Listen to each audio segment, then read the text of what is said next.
खबरों का lunch box.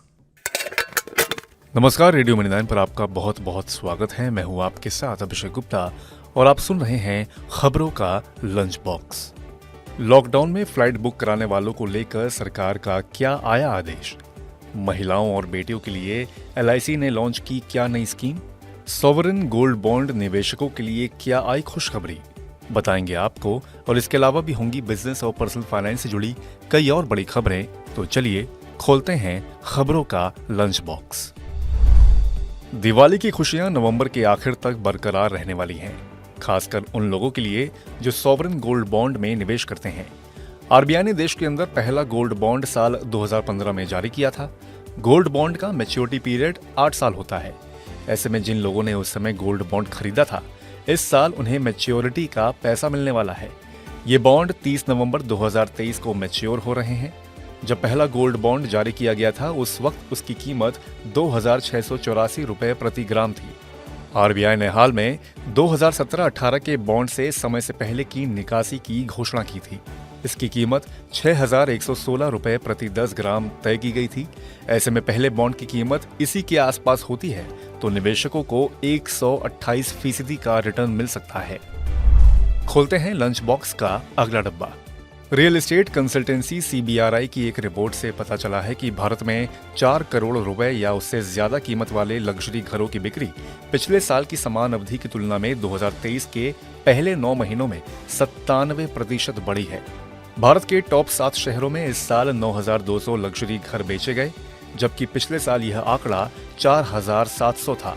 Consultancy ने अपने इंडिया मार्केट मॉनिटर Q3 2023 में कहा कि इस साल त्योहारी सीजन में घरों की बिक्री 3 साल में सबसे ज्यादा होने की उम्मीद है। 2021 में 1,14,500 इकाइयों और 2022 में 1,47,300 इकाइयों की तुलना में इस साल घरेलू बिक्री 1.5 लाख इकाई से ज्यादा होने की उम्मीद है। अगर आपने साल 2020 में कोरोना की वजह से लगे लॉकडाउन के वक्त फ्लाइट बुक कराई थी, तो ये खबर आपके लिए है। केंद्र सरकार ने कोरोना महामारी के दौरान लगाए गए लॉकडाउन की अवधि में ऑनलाइन यात्रा से जुड़े एयर टिकट बुकिंग पोर्टल पर हवाई टिकट बुकिंग कराने वाले उपभोक्ताओं के पैसे फौरन वापस करने का इन पोर्टल्स को आदेश दिया है। सरकार ने नवंबर के तीसरे सप्ताह के अंत तक रिफंड जारी करने के आदेश दिए हैं। सरकारी बीमा कंपनी भारतीय जीवन बीमा निगम ने बेटियों और महिलाओं के भविष्य को सुरक्षित रखने के लिए आधारशिला स्कीम को लॉन्च किया है। ये एक नॉन लिंक्ड व्यक्तिगत जीवन बीमा योजना है। इसमें जीवन बीमा सुरक्षा और बचत का फायदा मिलता है। अगर पॉलिसी अवधि के दौरान पॉलिसी धारक की मृत्यु हो जाती है तो इस योजना के तहत परिवार को फाइनेंशियल कवरेज दिया जाता है, जबकि पॉलिसी अवधि के अंत तक पॉलिसी धारक के जीवित रहने पर मैच्योरिटी का बेनिफिट मिलता है। न्यूनतम बीमा राशि 75,000 रुपए और अधिकतम बीमा राशि 3 लाख रुपए है। मोबाइल फोन यूजर्स को अनचाहे कमर्शियल मैसेज और कॉल से अब छुटकारा दिलाने के लिए दूरसंचार नियामक ट्राई ने बड़ा कदम उठाया है। ट्राई ने कमर्शियल मैसेज या कॉल करने वाले बैंक, वित्तीय संस्थान, बीमा कंपनियों, व्यापारिक कंपनियों और रियल एस्टेट जैसी कंपनियों को डिजिटल सहमति अधिग्रहण सिस्टम अपनाने का निर्देश दिया है। डिजिटल सहमति अधिग्रहण प्रक्रिया में ग्राहकों को सहमति लेने, बनाए रखने और रद्द करने की सुविधा होगी। इस तरह एकत्रित सहमति डेटा सभी एक्सेस प्रदाताओं द्वारा स्क्रबिंग के लिए डिस्ट्रीब्यूटेड लेजर टेक्नोलॉजी प्लेटफॉर्म पर शेयर की जाएंगी। ट्राई ने स्पैम और परेशान करने वाले मैसेज और कॉल्स पर लगाम लगाने के लिए यह कदम उठाया है। इसी के साथ हम लोग आ गए हैं लंच बॉक्स के आखिरी डब्बे में।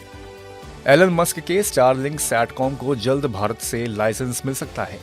सरकारी विभाग डेटा स्टोरेज और ट्रांसफर मानदंडों पर कंपनी की प्रतिक्रियाओं से संतुष्ट है। सुरक्षा जांच पूरी होने के बाद कंपनी को सेवाएं देने के लिए global mobile personal communication by satellite services license दिया जाएगा। इससे देशवासियों को सैटेलाइट के जरिए बेहतर कॉलिंग और इंटरनेट की सुविधा मिल सकेगी। ये लाइसेंस स्पेस एक्स की सहायक कंपनी स्टारलिंक को सैटेलाइट ब्रॉडबैंड, वॉइस और मैसेज सेवाएं उपलब्ध कराने में मदद करेगा। तो इसी के साथ बंद करते हैं खबरों के लंच बॉक्स को। उम्मीद है कि इसमें पेश की गई खबरें आपको पसंद आई होंगी। अगर ऐसा है तो हमें कमेंट करके जरूर बताएं। बाकी बिजनेस और पर्सनल फाइनेंस से जुड़ी और खबरों के लिए सुनते रहिए रेडियो मनी 9 और डाउनलोड कर लीजिए हमारे मनी 9 ऐप को। हमेशा की तरह मैं हूं आपके साथ अभिषेक गुप्ता। अभी लेता हूं विदा। धन्यवाद। खबरों का लंच बॉक्स।